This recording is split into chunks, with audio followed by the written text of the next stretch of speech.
Yesu ashimwe, ndabasuhuje amahoro y'Imana abane namwe, mbifurije kugubwa neza ndetse no kugira ibyishimo muri Kristo Yesu.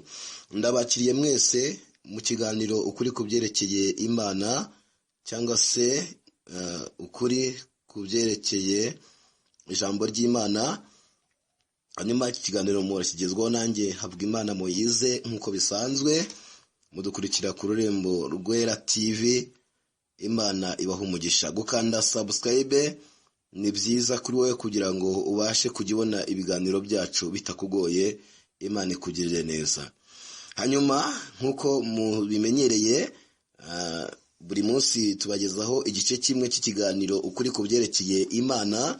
Uyu munsi rero tugeze ku gice cya 4. Mu gice cya 3 twari twavuze igice cyari gifite umutwe ugira ngo ese waruzi akamaro k'amaraso Yesu Kristo. Nicyo gice cya 3 derutse kuvugaho. Uyu munsi tugiye kuvuga ku gice cya 4. Igice cya 4 mbere yuko tukinjiramo neza, nagira ngo mbibutse yuko iki kiganiro ukuri kubyerekeye Imana ni ikiganiro dusoma n'ubundi mu gitabo cyitwa igitabo cy'ubwenge bumenyesha ukuri kubyerekeye Imana. Hanyuma iki gitabo kugira ngo ukibone, ushobora kugishaka, ushobora kukidownloading ukagitunga muri telefone yawe, kujya kuri Play Store cyangwa se App Store ukadownloading igitabo cyitwa igitabo cy'ubwenge bumenyesha ukuri kubyerekeye Imana. Cyangwa se ushobora no kujya kuri email ukubona iki gitabo no kwandikamo ururembo rwera tv5@gmail.com, hanyuma ugasacinga uzabonaho iki gitabo. Imana ibahe umugisha. Hanyuma umutwe w'igice cya 4 tugezeho cy'iki kiganiro ukuri kubyerekeye Imana, umutwe w'igice cya 4 uravuga ngo ese igitabo cy'ukuri cyavuye ku Mana uzi icyo ari cyo? Ese igitabo cy'ukuri cyavuye ku Mana uzi icyo ari cyo? Dufite ibitabo byinshi bivuga ku Mana n'ibindi bivuga amateka y'ibyabayeho. Hari ibivuga ukuri, hari n'ibivuga ibinyoma. Gusa ubu dufite ibitabo bibiri hano mu isi byitirirwa ko byavuye ku Uwiteka. Ibyo ni korowani na bibiriya. None se muri ibyo bitabo nikihe cyavuye ku Mana? Ese ni byose byavuye ku Mana? Icya mbere, korowani. Korowani yanditswe n'umuntu umwe witwa Muhamadi, mu gihe Bibiliya yanditswe n'abantu bagera kuri 40. Igihe Muhamadi yajyaga kwandika korowani yari yicaye ari gusangira n'abandi vino isembuye, maze abona umuntu umeze nka marayika, aramusohora amujyana mu buvumo. Igihe Muhamadi yari ari kumwe n'uwo mu marayika, ntabwo yigeze amenya ko ari marayika w'umwijima cyangwa se wo twakwita dayimoni, ahubwo yari azi ko ari marayika w'Imana, cyane ko nawe yamubwiye ko ari marayika w'Imana umutumweho. Uko niko Satani yiyoberanyije atuma umudayimoni kuri Muhamadi. Dayimoni aza yihinduye marayika w'Imana. Muhamadi nawe ntiyigeze amenya ko ari dayimoni bavuganye, kuko no kubusanzwe Muhamadi ntiyasengaga, ntiyarazi Imana. Nuko rero Muhamadi amaze kugira mu buvumo, uwo mudayimoni yamutegetse kwandika igitabo, akajya amubwira ibyo yandika muri icyo gitabo. Amaze kwandika icyo gitabo yakise korowani. Hanyuma uwo mudayimoni yabwiye Muhamadi ati genda utange iki gitabo uvuga ko wagihawe n'Imana. Niko yaje avuga ko ari intumwa y'Imana. Gusa Muhamadi nawe ntabwo yigeze amenya ko yatumwe na Satani, ahubwo yarazi ko yatumwe n'Imana. Na bugingo n'ubu hari abantu benshi bakoresha korowani batazi ko yavuye kuri Satani, baba bazi ko yavuye ku Mana. Mube maso kuko mwayikoresheje mutazi ukuri, ariko ukuri mumenye ni mutagukurikiza muzahanwa. Igice cya 2, Bibiliya. Bibiliya nayo igizwe n'ibitabo bito 66 yanditswe n'abantu 40. Hanyuma rero ntiriwe mvuga byinshi, Bibiliya nicyo gitabo cy'ukuri cyavuye ku Mana. Ibi simbivuze kuko nkoresha Bibiliya, ahubwo bivuze kuko nakoze ubushakashatsi, Mwuka Wera aranyobora, kandi nahawe ubwenge bwo kugenzura nkamenya ukuri kw'ikintu cyangwa ikinyoma cy'ikintu. Ubundi Bibiliya niyo yabanje kwandikwa mbere ya korowani. Hanyuma Imana isoza kuvuga ibyanditswe muri Bibiliya, yaravuze mu byahishuwe igice cya 22 ngo hazabona ishyano umuntu wese uzagira ikintu yongera yongeraho hanyuma rero nawe ibaze niki cyari gutuma Imana iza gutanga korowani? Ese nibyo yari yaribagiye kuvugira muri Bibiliya ikaba yareje kubivugira muri korowani? Hoya, ibyo yagombaga kuvuga yari yarabivuze muri Bibiliya. Ahubwo kuko Satani ahora ahanganye n'Imana, yabonye Imana itanze Bibiliya kugira ngo ifashe abantu kumenya Imana, Satani nawe yahise akoresha amanyanga kugira ngo atange korowani, hazagire abantu barwanya inyigisho za Bibiliya bakoresheje korowani. Gusa igihe cyose Uwiteka ahora ari umutsinzi. Kuki Bibiliya yanditswe n'abantu kandi ari ijambo ry'Imana? Iyo usomye Bibiliya usanga yaranditswe n'abantu, ndetse bimwe mu bitabo biri muri Bibiliya byagiye byitirirwa ababyanditse. None uribaza uti ese Bibiliya yaba ari ijambo ry'Imana gute kandi yaranditswe n'abantu? Nibyo koko Bibiliya yanditswe n'abantu, ariko nubwo yanditswe n'abantu ni ijambo ry'Imana. Reka dufate urugero. Umuyobozi ashobora kubwira umunyamabanga we ati twandike urwandiko turwohereze umuntu, hanyuma umunyamabanga agafata ikaramu n'urupapuro, umuyobozi akamubwira ibyo yandika muri urwo rwandiko. Hanyuma iyo barwohereje uwo barwandikiye, iyo arusomye aba yumva ko yarwandikiwe n'umuyobozi, kuko nubwo ruba rwanditswe n'umunyamabanga, biba birimo si ibitekerezo by'umunyamabanga, ahubwo ni ibitekerezo by'umuyobozi, kuko ari we wamubwiraga ibyo yandika muri urwo rwandiko. Bibiliya nayo igizwe n'ibitabo bito 66 yanditswe n'abantu 40, ariko nubwo Bibiliya yanditswe n'abantu ni ijambo ry'Imana, kuko ibyo bandikaga babibwirwaga n'Imana ikoresheje Mwuka Wera. Bibiliya ni ijambo ry'Imana, hahirwa abaryumvira bakayoborwa naryo. Nayahe mateka ya Bibiliya? Bibiliya ni igitabo cy'ubwenge kirimo amahame n'amateka n'amategeko by'Imana rurema. Imana ijya gutanga Bibiliya yategetse abahanuzi bayo kwandika Bibiliya bahereye ku mateka y'uko yaremye ibintu byose, nuko yagiye ibana n'abantu mu bihe bitandukanye. Igitabo cya mbere cyanditswe cyo muri Bibiliya cyanditswe na Mose. Icyo gitabo akaba ari icya Yobu. Hanyuma n'ibindi bitabo 5 bibanza imbere muri Bibiliya byanditswe na Mose. Kuva igitabo cya mbere cya Bibiliya cyanditswe hashize imyaka igera ku 3530 n'indirengaho hejuru. Hanyuma igitabo cyanditswe cya nyuma cyanditswe n'intumwa ya Yesu yitwa Yohana, aricyo gitabo cy'ibyahishuwe, hashize imyaka igera ku 1920 n'indirenga hejuru icyo gitabo cyanditswe. Hanyuma rero Bibiliya yanditswe n'abantu bari abahanga, kandi bari bazi Uwiteka, bagendana nawe, bakavugana nawe, akabahishurira amabanga menshi. Imana yabwiye Yeremiya iti wandike amagambo yose nakubwiraga mu gitabo. Yeremiya igice cya 31 umurongo wa 2. Hanyuma kandi yabwiye Yohana iti ibyo nkubwiye byose n'ibyo ubona nkweretse ubyandike mu gitabo ubyoherereze itorero. Ibyahishuwe igice ni cya mbere umurongo wa 19. Abantu bose banditse Bibiliya bandikaga amateka y'ibintu bazi neza ko byakozwe n'Imana, n'abahanuzi bahanuye ibiri muri Bibiliya babaga bahanze Imana amaso, maze ikabahishura bimwe mu bizaba. Hanyuma bimwe mu byahanuwe muri Bibiliya byarasohoye, ibindi biri gusohora, ibindi bizasura. Twese kera kwemera ko Bibiliya ari ijambo ry'Imana ntitwabyemeraga, ariko hanyuma Imana ubwayo yaratugendereye itwemeza ko ari ijambo ryayo. Ntitwemeraga ko Imana ibaho, ariko hanyuma twaremeye. Ndizera ko nawe uri buze kwemera, kuko uri kwiga inyigisho z'ukuri kandi z'ubwenge. Jewe nanditse iki gitabo ntashingiye ku idini runaka, kuko n'abamwe mu bari mu madini avuga ko ari ay'ukuri ntibazi ukuri neza kubyerekeye Imana. Simvuze ko ntagira idini, ndi umupantekote, ariko bitewe nuko nigeze kubaho ndi umupantekote kandi ntazi ukuri, niyo mpamvu mvuga ko hari n'abandi batazi ukuri kandi nyamara bagendana Bibiliya. Impamvu nuko batayisobanuriwe neza kandi ntibanayisomye neza ngo basabe Imana ibahe Mwuka Wera abasobanurire. Urahirwa wowe uhawe impano yo kumenya ukuri kubyerekeye Imana.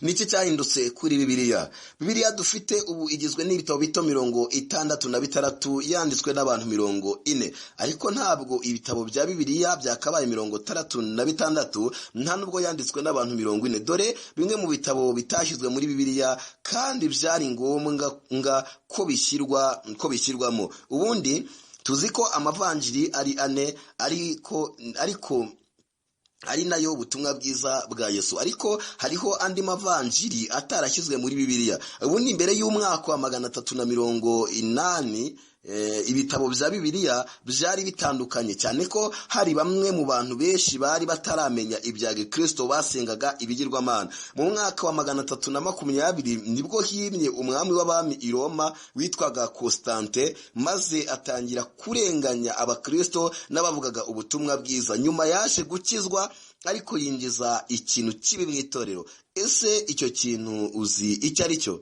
Ni umubatizo wo ku gahanga. Tuzawuvugaho mu gice cya 7. Nuko rero Constante niwe wategetse ko abantu bareka gusenga ibigirwamana maze bakayoboka Imana y'ukuri Uwiteka. Hanyuma rero mu mwaka wa 380 himye undi mwami w'abami i Roma ariwe witwa Theodose. Uwo amaze kwima yasanze inyandiko za Kristo disatanye, kandi nizo abantu bagenderagaho haba mu buzima busanzwe no muri politike. Nuko abona ko bigoranye, niko gutumiza abakuru b'idini n'abavugaga ubutumwa, maze abakoresha inama yamaze icyumweru. Impamvu iyo nama yatinze, bashakaga inzandiko zagiye zandikwa n'abantu Imana itumye, kuko ntizari ziri hamwe. Hanyuma inzandiko zose zimaze kuboneka, bazishyize hamwe maze batoranyamo inzandiko zigomba kuba mu gitabo kimwe bise Bibiriya, bisobanura igitabo gihagarariye ibindi cyangwa se inzu y'igitabo. Nuko rero muri iyo nama niho batoranyije inzandiko zijya muri Bibiriya ndetse n'izitagomba kujyamo. Inzandiko zitashyizwe muri Bibiriya zahise zihishwa kugira ngo hatazagira umwe mu bantu batari bari muri iyo nama ubimenya ko hari inzandiko zitashyizwe muri Bibiriya kandi nazo zaratanzwe n'Imana. Izo nzandiko zaze gushyingurwa mu mva z'abami b'i Roma. None rero hari zimwe muri izo nzandiko zimaze kuvumburwa, ariko zakuwe mu mva z'abami b'i Roma ndetse no mu mikoki. Zimwe mu nzandiko zimaze kuboneka harimo ivanjiri ya Simoni Petero, n'iya Mariya Magadalena, n'iya Tomasi, n'iyitiriwe Yuda Isikariyoti, n'ibyahishuriwe Yohana. Izo ni zimwe mu nzandiko zimaze kuboneka, gusa ntitwashidikanya ko hazaboneka n'izindi. Iyo ugiye mu mateka usanga hari impamvu izo nzandiko zitashyizwe muri Bibiriya, ariko nta mpamvu yumvikana yari gutuma bafata ijambo ry'Imana yatanze ngo barigire ubwiru. Mube maso, kuko amaherezo na Bibiriya iyi dufite izahindurwa cyangwa se inacibwe. Murasabwa gusoma hakiri kare no kumenya Imana kugira ngo naho mwaba mudafite Bibiriya ijye ibasanga ivugane namwe. Ibihamya by'uko Bibiriya ari ijambo ry'Imana.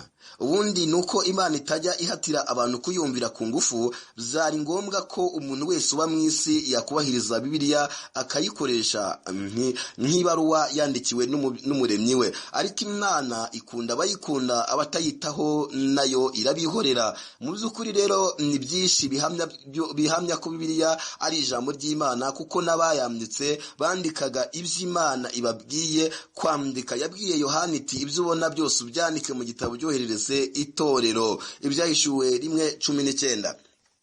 N'abandi bose banditse Bibiriya n'Imana yabategekaga kubyandika, n'abagiye bandika iby'amateka y'ibyabayeho n'Imana yibategekaga, kugira ngo umuntu uzasoma Bibiriya azarushaho gusobanukirwa Imana by'ukuri, amenye n'imikorere yayo. Ibihamya by'uko Bibiriya ari ijambo ry'Imana nuko ihanura ibintu bikomeye cyane, kandi bimwe byarasohoye, ibindi biri gusohora. Hari aho Bibiriya yahanuraga Mesiya ataraza none yaraje ari we Yesu. Hari aho yahanuye ko urusengero rw'i Yerusalemu ruzasenywa none rwarasenywe. Birayahanuye ko hazabaho indwara z'ibyorezo, hakabaho ibiza, hakabaho abahanuzi b'ibinyoma, hakabaho amadini ayoboza abantu, hakabaho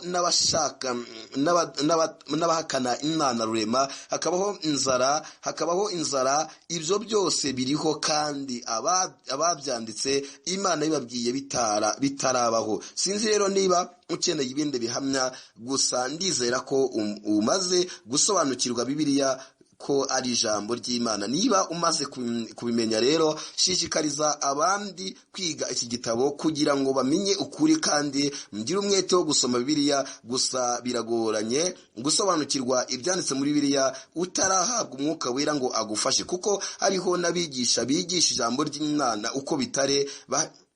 Hari n'abandi barisobanura nabe kuko batarizi. Gusa murahirwa kuko muri gusobanurirwa neza uko ibyanditswe biri. Hariho n'abandi bamaze kwishyiramo ko Bibiliya ari ibitekerezo by'abantu. Ibyo bituma batawubahiriza Bibiliya ngo bayisome ibayobore. Ariko Uwiteka waremye aravuga ngo mugarukiraho nimwanga inkota Uwiteka izabarya. Gusa gusoma Bibiliya no kuyikurikiza Imana ntiyabigize itegeko, ariko n'ubundi abatayisoma ngo bamenye uko babana n'Imana bayubahe, n'ubundi bazahanwa. Naho abayisoma bakayikurikiza, Yesu yaravuze ngo umuntu wese wumva aya magambo akayakomeza azahanwa n'umunyabwenge wubatse inzu ye ku rutare. Imvura iragwa, imivu iraza, iratemba, irahurura, byose byikubita kuri iyo nzu ariko ntiyagwa. Naho umuntu udakurikiza aya magambo ni nk'umuntu w'umupfapfa wubatse inzu ye ku musenyi. Imvura iragwa, imivu iratemba, imiyaga iraza, byose bihuruye byikubita kuri ya nzu, iragwa kandi kugwa kwayo kwabaye kunini. Matayo igice cya 7 umurongo wa 24. Mu by'ukuri gusoma Bibiliya ni inyungu zawe, no kutayisoma ni ibihombo byawe, kuko nusoma Bibiliya uzaba umunyabwenge. Bizakwigisha uko wakwegera Imana, izakwigisha uko wakora ukaba umukire binyuze mu nzira nziza. Bizakwigisha uko wakora ukazaragwa ubugingo bw'iteka. Bizakwigisha uko wakora ukabana n'uwo mwashakanye neza utiriwe mu bapfumu ngo urashaka inzaratsi. Bibiliya izakwigisha uko warira abana bawe neza bakazaba abakomeye. Birizaguhuza n'Imana, birizatuma uba undi muntu mushya, ukareka inyigisho mbi za korowani bigishijwe n'izindi zose zazakurinduza, maze ugahinduka mushya. Birizaguhumuriza, izakugira inama, mwizerera mu ijambo ry'Imana, uzahinga weze, icyo uzakora cyose kizaba cyiza, uzatunga ibyiza niwizerera mu ijambo ry'Imana, kandi uzakizwa ibyago n'intambara bizabaho. Kuko Bibiliya izakwigisha uko wowe ubwawe wakwirinda. Niba uri uwo kumva, kandi nzi ko uri uwo kumva, ndakwinginga kubw'ubuntu bw'Imana Data ariyo se w'umucunguzi wacu Yesu Kristo, ukunde Bibiliya, uyisome, uyikurikize, uyubahe. Naho abanga kwemera, natwe kera ntitwemeraga, kandi kuba twaremeye si uko twabuze ubwenge, ahubwo aho ukuri kugeze gutsinda ikinyoma. Impamvu mutaremera nuko mugikunze ikibe n'ikinyoma. Ariko nimwumve imiburo yanjye, mugarukire Uwiteka, nawe azabagarukira. Kwemera Imana si ukwishyira mu bibazo, n'abayemeye bakaba bahora mu bibazo nuko batayemeye neza. Ruhande rumwe baba ari abera, urundi ari abanduye, kuko ari byo banze kurekura bibi. Ariko umukristo nyawe aba yemera ubugingo buhoraho, akemererwa ubuzima butabamo indwara n'ibibazo bya buri kanya. Ikindi aba agomba no gutunga, agatunganirwa, kuko Imana ni byose. Gukorera Imana ni byiza. Mukunde Bibiliya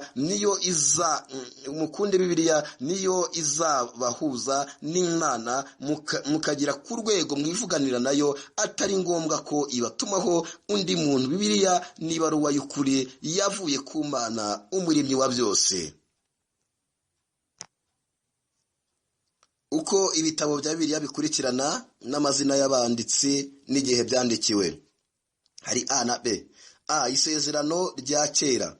Igitabo cy'Itangiriro cyanditswe na Mose, yacyandikiye mu butayu, yacyanditse mu mwaka w'1513 mbere y'ivuka rya Yesu. Igitabo cyo kuva cyanditswe na Mose, yacyandikiye mu butayu, yacyanditse mu mwaka w'1512 mbere y'ivuka rya Yesu. Igitabo cy'Abalewi cyanditswe na Mose, yacyandikiye mu butayu, yacyanditse mu mwaka w'1512 mbere y'ivuka rya Yesu. Igitabo cyo kubara cyanditswe na Mose, yacyandikiye mu butayu no mu bibaya by'Imowabu, yacyanditse mu mwaka w'1473 mbere y'ivuka rya Yesu. Igitabo cyo gutegeka kwa kabiri cyanditswe na Mose, yacyandikiye mu butayu bw'Imowabu, yacyanditse mu mwaka w'1473 mbere y'ivuka rya Yesu. Igitabo cya Yesuwa cyanditswe na Yesuwa, yacyandikiye i Kanani, yacyanditse mu mwaka w'1450 mbere y'ivuka rya Yesu. Igitabo cy'Abacamanza cyanditswe na Samweli, yacyandikiye muri Isirayeli, yacyanditse mu mwaka w'1100 mbere y'ivuka rya Yesu. Igitabo cya Urushi cyanditswe na Samweli, yacyandikiye muri Isirayeli, yarangije kucyandika mu mwaka w'1090 mbere y'ivuka rya Yesu. Igitabo cya mbere cya Samweli cyanditswe na Samweli na Gadi na Natani, bacyandikiye muri Isirayeli, barangije kucyandika mu mwaka w'1078 mbere y'ivuka rya Yesu. Igitabo cya kabiri cya Samweli cyanditswe na Gadi na Natani, bacyandikiye muri Isirayeli, barangije kucyandika mu mwaka w'1040 mbere y'ivuka rya Yesu. Igitabo cya mbere cy'Abami cyanditswe na Yeremiya, yacyandikiye mu Buyuda no muri Egiputa, yarangije kucyandika mu mwaka wa 580 mbere y'ivuka rya Yesu. Igitabo cya kabiri cy'Abami cyanditswe na Yeremiya, yacyandikiye mu Buyuda no muri Egiputa, yarangije kucyandika mu mwaka wa 580 mbere y'ivuka rya Yesu. Igitabo cya mbere cy'Ingoma cyanditswe na Ezira, yacyandikiye i Yerusalemu, yarangije kucyandika mu mwaka wa 460 mbere y'ivuka rya Yesu. Igitabo cya kabiri cy'Ingoma cyanditswe na Ezira, yacyandikiye muri Yerusalemu, yarangije kucyandika mu mwaka wa 460 mbere y'ivuka rya Yesu. Igitabo cya Ezira cyanditswe na Ezira, yacyandikiye muri Yerusalemu, yarangije kucyandika mu mwaka wa 460 mbere y'ivuka rya Yesu. Igitabo cya Nehemiya cyanditswe na Nehemiya, yacyandikiye i Yerusalemu, yarangije kucyandika mu mwaka wa 443 mbere y'ivuka rya Yesu. Igitabo cya Esiteri cyanditswe na Morodekayi, yacyandikiye muri Shushani na Elamu, yarangije kucyandika mu mwaka wa 475 mbere y'ivuka rya Yesu. Igitabo cya Yobu cyanditswe na Mose, yacyandikiye mu butayu, yarangije kucyandika mu mwaka wa 1513 mbere y'ivuka rya Yesu. Zaburi yanditswe na Dawidi na Gadi n'abandi, bayandikiye i Yerusalemu, barangije kuyandika mu mwaka wa 460 mbere y'ivuka rya Yesu. Igitabo cy'Imigani cyanditswe na Salomo na Aguri na Lemuweli, bacyandikiye i Yerusalemu, barangije kucyandika mu mwaka wa 717 mbere y'ivuka rya Yesu. Igitabo cy'Umubwiriza cyanditswe na Salomo, yacyandikiye i Yerusalemu, yarangije kucyandika mu mwaka w'1000 mbere y'ivuka rya Yesu. Igitabo cy'Indirimbo ya Salomo cyanditswe na Salomo, yacyandikiye i Yerusalemu, yarangije kucyandika mu mwaka w'1020 mbere y'ivuka rya Yesu. Igitabo cy'umuhanuzi Yesaya cyanditswe na Yesaya, yacyandikiye i Yerusalemu, yarangije kucyandika mu mwaka wa 732 mbere y'ivuka rya Yesu. Igitabo cy'umuhanuzi Yeremiya cyanditswe na Yeremiya, yacyandikiye mu Buyuda no muri Egiputa, yarangije kucyandika mu mwaka wa 580 mbere y'ivuka rya Yesu. Igitabo cy'Amaganya ya Yeremiya cyanditswe na Yeremiya, yacyandikiye hafi Yerusalemu, yarangije kucyandika mu mwaka wa 607 mbere y'ivuka rya Yesu. Igitabo cy'umuhanuzi Ezekiyeli cyanditswe na Ezekiyeli, yacyandikiye i Babuloni, yarangije kucyandika mu mwaka wa 591 mbere y'ivuka rya Yesu. Igitabo cy'umuhanuzi Danieli cyanditswe na Danieli, yacyandikiye i Babuloni, yarangije kucyandika mu mwaka wa 536 mbere y'ivuka rya Yesu.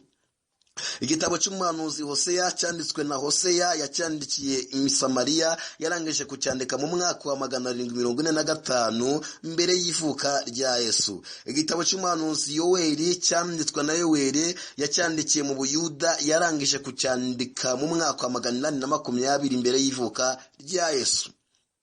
Igitabo cy'umuhanuzi Amose cyanditswe na Amose, yacyandikiye mu Buyuda, yarangije kucyandika mu mwaka wa 804 mbere y'ivuka rya Yesu. Igitabo cy'umuhanuzi Obadiya cyanditswe na Obadiya, yacyandikiye mu Buyuda, yarangije kucyandika mu mwaka wa 607 mbere y'ivuka rya Yesu. Igitabo cy'umuhanuzi Yona cyanditswe na Yona, yacyandikiye Inenevo, yarangije kucyandika mu mwaka wa 844 mbere y'ivuka rya Yesu. Igitabo cy'umuhanuzi Mika cyanditswe na Mika, yacyandikiye mu Buyuda, yarangije kucyandika mu mwaka wa 717 mbere y'ivuka rya Yesu. Igitabo cy'umuhanuzi Nahumu cyanditswe na Nahumu, yacyandikiye mu Buyuda, yarangije kucyandika mu mwaka wa 632 imbere y'ivuka rya Yesu.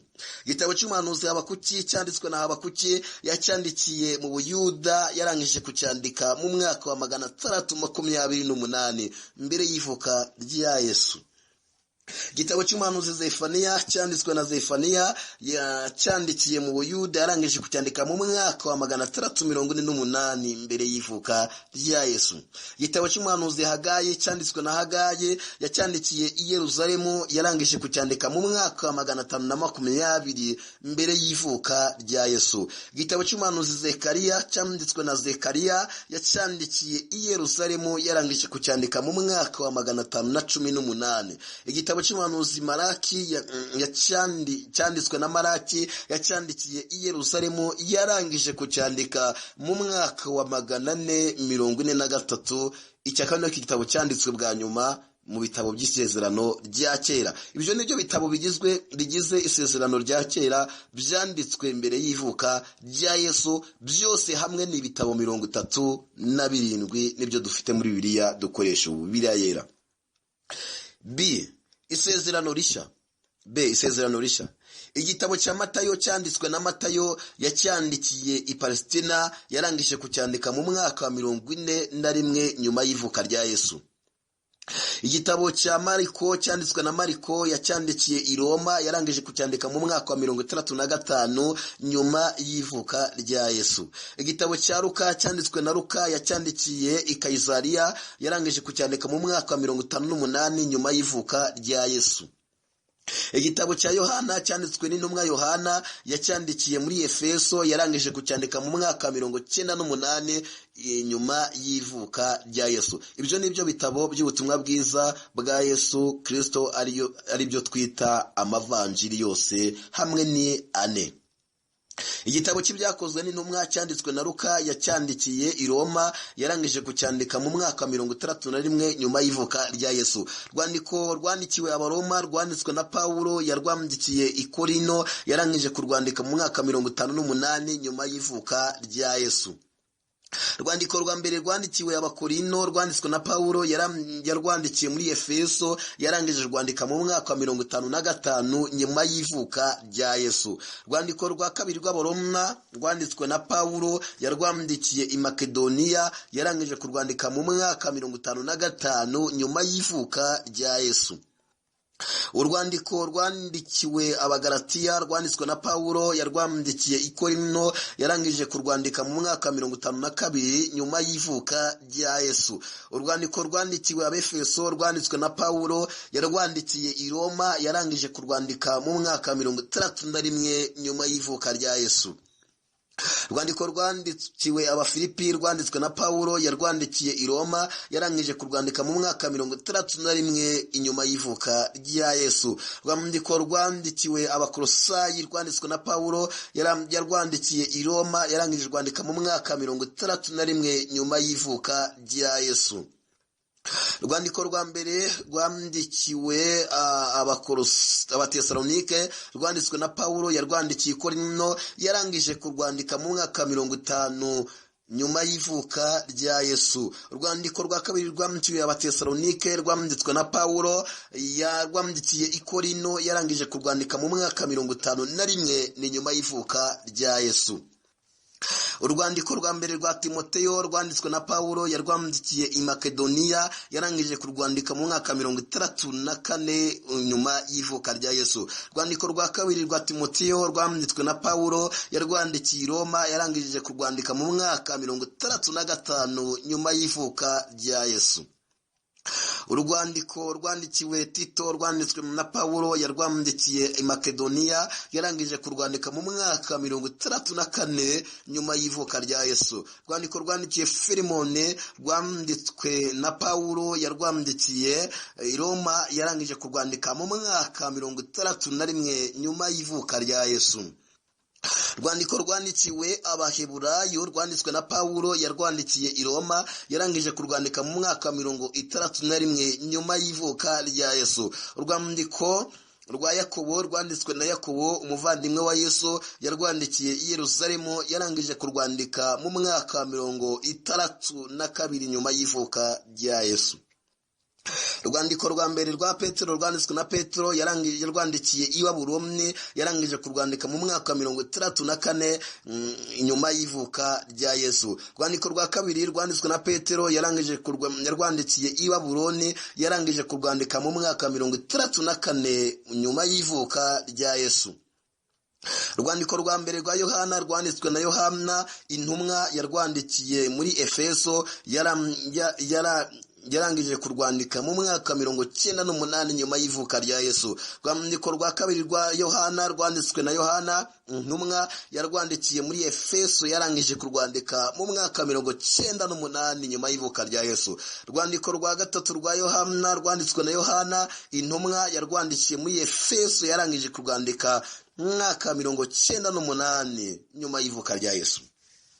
Urwandiko rwa Yuda rwanditswe na Yuda umuvandimwe wa Yesu yarwandikiye i Palestina yarangije kurwandika mu mwaka 65 nyuma y'ivuka rya Yesu. Igitabo cy'ibyahishuwe cyanditswe na Yohana intumwa yacyandikiye i Patmos yarangije kucyandika mu mwaka wa 96 nyuma y'ivuka rya Yesu. Ibyo nibyo bitabo bigize isezerano rishya byose hamwe ni 26.